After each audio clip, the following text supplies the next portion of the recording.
जय श्री राम दोस्तों। तो आज 11 क्लास का 11th एंड 12th क्लास का मोस्ट इम्पॉर्टेंट पार्ट कैलकुलस जो है आज हम लोग स्टार्ट करने वाले हैं।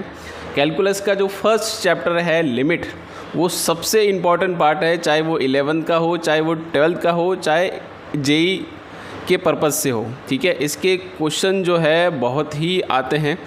ठीक है, मतलब जो कैलकुलस की जो शुरुआत जो होती है वो यहीं से होती है, लिमिट से ही इसकी शुरुआत होती है। तो आज का जो हमारा लेक्चर होगा ना, वो लिमिट का पूरा बेसिक रहेगा। अगर ये लेक्चर आपने अटेंड कर लिया ना, तो लिमिट के जितने भी क्वेश्चन हैं आपको किस तरीके से इसको अप्रोच करना है ना, वो अप्रोच करना आपको आ जाएगा।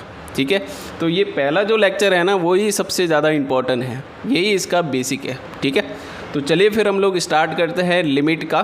ठीक है, तो सबसे पहले जब भी हम लोग लिमिट स्टार्ट कर रहे हैं ना, तो आपके मन में ऐसे ख्याल आने चाहिए। क्या ख्याल आने चाहिए कि भाई क्यों पड़ी, ज़रूरत क्यों पड़ी, लिमिट की ज़रूरत क्यों पड़ी, है ना, किसकी हम लिमिट निकालते हैं। ठीक है, और कैसे निकालते हैं। तो ये 3 क्वेश्चन जो है ना माइंड में आना ही चाहिए। ठीक है, तो सबसे पहले जो क्वेश्चन है वो क्या है कि लिमिट ऑफ व्हाट, मतलब लिमिट किसकी निकाली जाती है। तो सीधा सीधा इसका आंसर है कि लिमिट जो है ना वो फंक्शन की ही निकाली जाती है। पूरे एंटायर कैलकुलस में जो है वो फंक्शन का ही यूज़ किया जाता है। ठीक है, अब सेकंड कि क्यों ज़रूरत पड़ी, लिमिट की जो ज़रूरत है ना वो क्यों पड़ी। ठीक है, अब उसको समझना है ना, बहुत अच्छे से समझना, बहुत डिटेल से आपको एक्सप्लेन करूँगा इसको। ठीक है, वाई टू इवेलुएट, मतलब क्यों ज़रूरत पड़ी। ठीक है, चलो हम लोग बचपन में चलते हैं 9th क्लास में। देखो फंक्शन की जो शुरुआत है ना वो 9th क्लास में ही हो चुकी थी। 9th क्लास में जो पॉलिनोमियल, हम वहाँ पॉलिनोमियल बोलते थे, 11th में आके उसको फंक्शन बोल दिया गया। ठीक है, जब 9th क्लास में थे तो हमने इस टाइप का एक पॉलिनोमियल दिखा था, y = 2x + 5। ठीक है, इसका ग्राफ भी हमने बनाया था। इसका ग्राफ जो है एक स्ट्रेट लाइन बनता है, लीनियर इक्वेशन है, तो इसका ग्राफ भी हम क्या बनाते हैं, एक स्ट्रेट लाइन बनाते हैं। और वो स्ट्रेट लाइन बनाते कैसे हैं कि हम एक बॉक्सेस बनाते हैं इस तरीके से। ठीक है, जिसमें x और y की वैल्यू पुट करते हैं, x और y की एक एक वैल्यू हम पुट करते हैं। x की वैल्यू पुट करते हैं तो हमें y मिलता जाता है। जैसे कि अगर हमने x की वैल्यू 0 पुट की तो y कितना मिला, मुझे 5 मिला। ठीक है, अब x की वैल्यू अगर मैंने 1 पुट की तो मुझे y कितना मिला, 7 पुट किया, 7 आया हमारे पास। x की वैल्यू अगर -1 पुट की तो मुझे y जो मिला वो 3 मिला। अब इन्हीं नंबर को हमने ग्राफ में प्लॉट किया था और ग्राफ एक स्ट्रेट लाइन बना था। ठीक है, तो यहाँ तक तो कोई दिक्कत नहीं हुई मैथमेटिशियन को। जब धीरे धीरे आगे बढ़ते गए ना, फंक्शन बढ़ते गए, मतलब फंक्शन आते गए धीरे धीरे, तो मैथमेटिशियन के पास ये एक टाइप का फंक्शन आया, y = x² - 9 / x - 3। इस टाइप के फंक्शन आने लगे। ठीक है, तो जो हमने स्ट्रेट लाइन में किया था ना, x की वैल्यू रखते गए थे, y हमें मिलता गया था। सिमिलरली मैथमेटिशियन ने भी ऐसा ही किया कि x की वैल्यू रखते गए इसके अंदर और y उनको मिलता गया। ठीक है, अब जैसे ही मैथ्स के अंदर, मतलब जैसे ही x की वैल्यू जो है मैथमेटिशियन ने 3 पुट की, तो उनके सामने y की जो वैल्यू आई ना वो 0/0 आ गई। मतलब x की वैल्यू यहाँ 3 पुट की तो 3 का स्क्वायर 9 हो गया, तो 9 - 9 ऊपर हो गया 0 और नीचे 3 - 3 नीचे कितना हो गया, 0। तो 0/0 फॉर्मेट y। ठीक है, तो ऊपर वाले 0 से कोई दिक्कत नहीं है, क्योंकि 0 समथिंग, मतलब 0 कोई नंबर आता है ना, नंबर 0 के अलावा, तो उसका आंसर हमेशा 0 ही होता है। ठीक है, नीचे 0 आ गया ना, नीचे 0, तो नीचे 0 आते ही दिक्कत स्टार्ट हो गई। ठीक है, तो ये एक फॉर्मेट बनने लग गया 0/0 फॉर्मेट। ठीक है, जिसको मैथमेटिशियन ने बोल दिया गया, एक घोषित कर दिया गया कि ये इनडिटर्मिनेंट फॉर्म है। और टोटल हमारे पास 7 इनडिटर्मिनेंट फॉर्म आती है। कितनी आती है, 7 इनडिटर्मिनेंट फॉर्म आती है, जिसमें से पहला जो है, सबसे पहले जो निकला था वो 0/0 फॉर्म निकला था।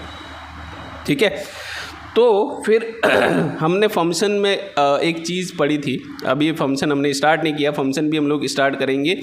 तो फंक्शन में एक टर्म आती है डोमेन, है ना। डोमेन क्या आता है कि x की वो वैल्यू जिस पे फंक्शन जो होता है वो डिफाइंड होता है। फंक्शन क्या होता है, डिफाइन होता है, उसी को डोमेन बोला जाता है। ठीक है, तो यहीं से एक टर्म निकल के आ गई कि भाई x की वैल्यू आपको 3 नहीं लिखनी है, मतलब 3 पुट नहीं करनी है, आप x की वैल्यू 3 के अलावा कोई भी रियल नंबर पुट कर सकते हैं। x की वैल्यू रियल नंबर मतलब 3 के अलावा कोई भी रियल नंबर पुट कर देते हैं तो रियल नंबर के अंदर से 3 को हटा दिया गया और इसी को नाम दिया गया फंक्शन में डोमेन, है ना। एक नया टर्म इंट्रोड्यूस हुआ जिसको क्या बोला गया, डोमेन। क्या बोला गया, डोमेन। डोमेन का मतलब ये कि x की वैल्यू हम 3 नहीं पुट करेंगे, क्योंकि 3 पुट करने पर वो जो फंक्शन है वो डिफाइंड नहीं हो रहा है।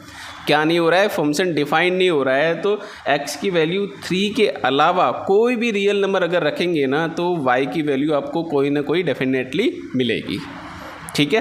तो यहाँ से टर्म इंट्रोड्यूस हुई जिसको क्या बोला गया, डोमेन। और एक नेशन डिसाइड हुआ जिसको हम लिमिट बोलते हैं। क्या बोलते हैं, लिमिट। यहीं से लिमिट का जो है वो इन्वेंशन हुआ कि जैसे कि टोटल मैंने बताया आपको 7 इनडिटरमिनेट फॉर्म होती है, उन्हीं इनडिटरमिनेट फॉर्म को सॉल्व करने के लिए लिमिट का इन्वेंशन हुआ। और जिसको किस तरीके से लिखा गया, लिमिट, इस तरीके से लिखा गया लिमिट, है ना। मुझे क्या x की वैल्यू क्या नहीं रखनी है, 3 नहीं रखनी है ना, तो x टेंस टू, इसको क्या पढ़ते हैं, tends to 3x square minus 9 upon x minus 3, ठीक है, जिसको बोला गया नेशन ऑफ लिमिट बोला गया इस तरीके से। अब इस x टेंस टू 3 का मतलब ये है कि यहाँ पे x इक्वल टू 3 नहीं है, x इक्वल टू 3 नहीं है, इसको बोला जाता है टेंस टू। इसको क्या बोला जाता है, टेंस टू बोला जाता है, या फिर इसको बोला जाता है approaches to. Approaches to 3x की वैल्यू जो है ना वो 3 को अप्रोच कर रही है। क्या कर रही है, अप्रोच कर रही है, ठीक है। तो यहीं से नेशन ऑफ लिमिट का इन्वेंशन हुआ, है ना। टोटल 7 इनडिटरमिनेट फॉर्म है। तो वाई टू इवेलुएट क्यों ज़रूरत पड़ी, तो जो हमारे पास इनडिटरमिनेट फॉर्म है, इनडिटरमिनेट फॉर्म है, उनको सॉल्व करने के लिए लिमिट का इन्वेंशन हुआ।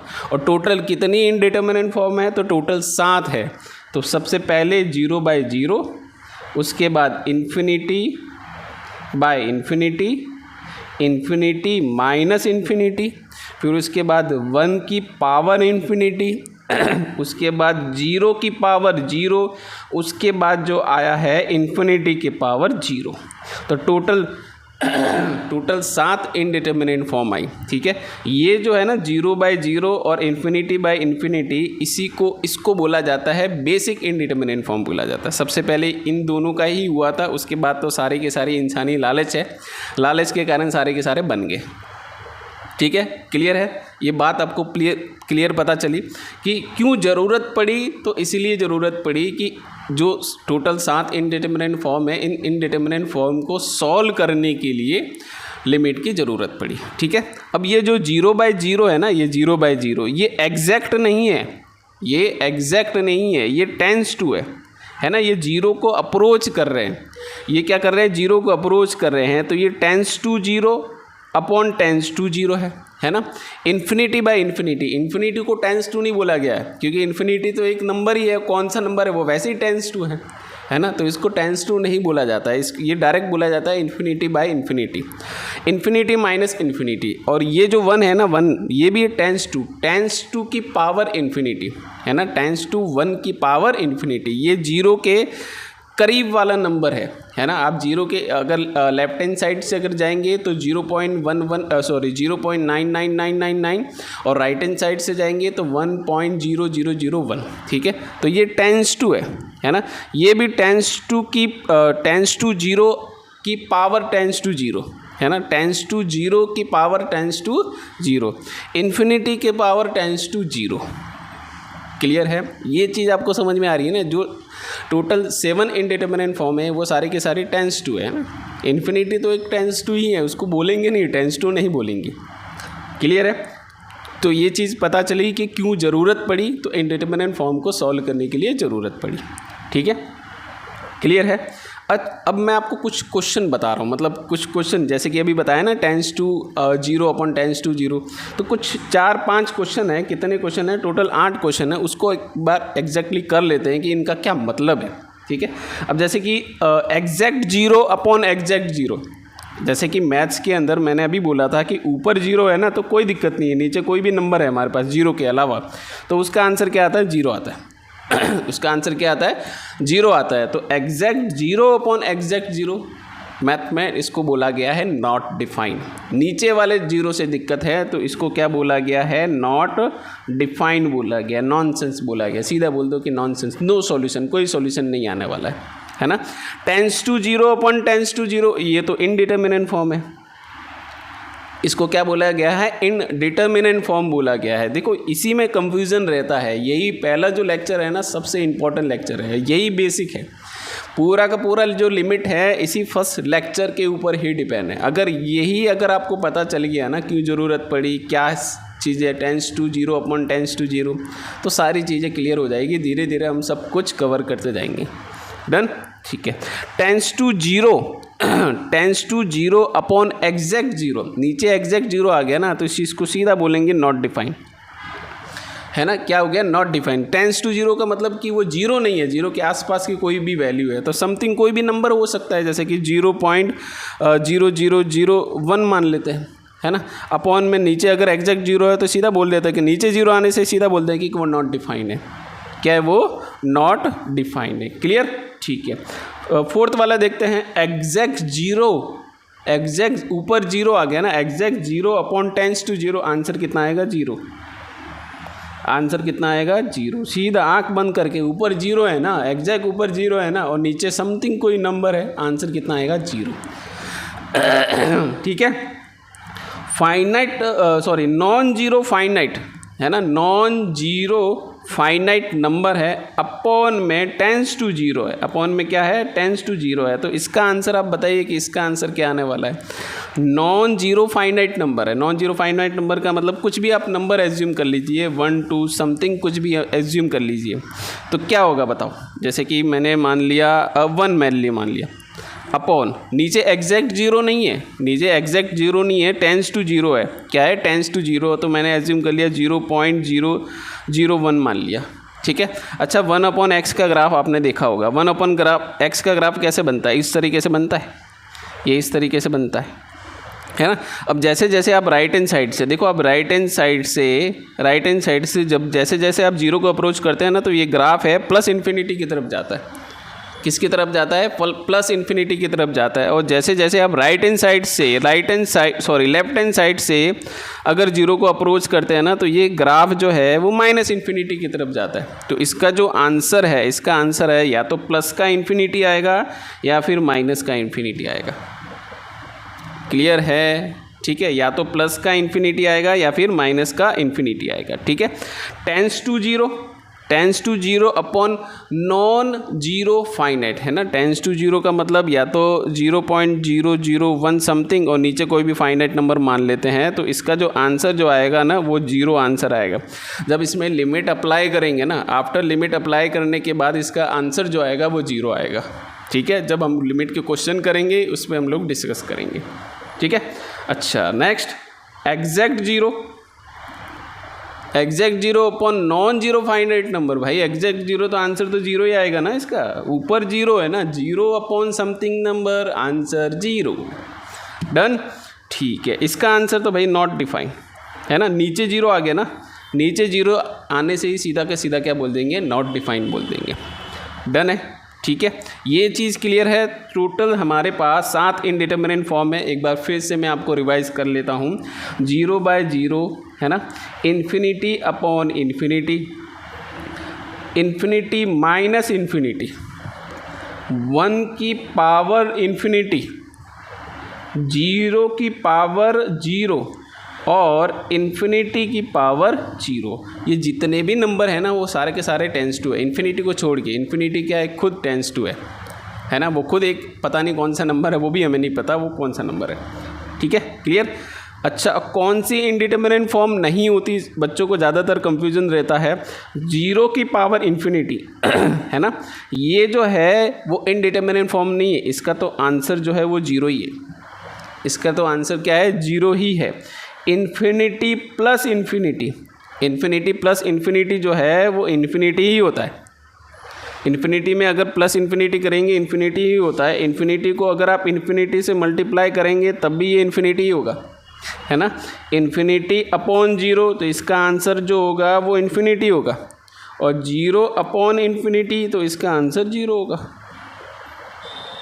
क्लियर है, ठीक है। तो ये जो है वो इनडिटर्मिनेट फॉर्म नहीं है, इनके तो एग्जैक्ट आंसर आते हैं, इनका तो क्या आता है, एग्जैक्ट आंसर आता है, ठीक है, क्लियर। तो टोटल 7 इनडिटर्मिनेट फॉर्म है, इन 7 इनडिटर्मिनेट फॉर्म को हमको देखना है। ये जो 3 है, ये जो 3, ये तो अभी लिमिट में आते रहेंगे, ठीक है। अभी मतलब जो बेसिक क्वेश्चन है इनमें ज़्यादातर आते रहेंगे, इनका भी हम लोग यूज़ करेंगे। इनका जो यूज़ है मोस्टली लॉग से किया जाता है ना, दोनों साइड, ये क्योंकि पावर के ऊपर पावर वाला आ रहा है ना, तो इसको बेसिकली जो है वो डिफ्रेंशिएशन में किया जाता है। पर देखते हैं अभी हम लोग इसको भी हम लोग धीरे धीरे कवर करेंगे। डन है, ठीक है। ये जो 2 है इनको बेसिक इनडिटर्मिनेट फॉर्म बोला जाता है। बाकी की सारी चीज़ें जो है देखा जाए तो इन्हीं से निकल के आई है, इन्हीं से सारी चीज़ें निकल के आई है। डन, क्लियर है, ठीक है। तो अभी नेक्स्ट क्लास में हम लोग क्या करेंगे कि लिमिट एग्जिट कब होती है वो सारी चीज़ें सीखेंगे। तो ये पहला लेक्चर जो है वो मैंने बेसिक के ऊपर ही रखा था, तो यही सब कुछ बेसिक है आपका। डन है, ठीक है। तो कल मिलते हैं नेक्स्ट लेक्चर की तरफ, तब तक के लिए जय श्री राम।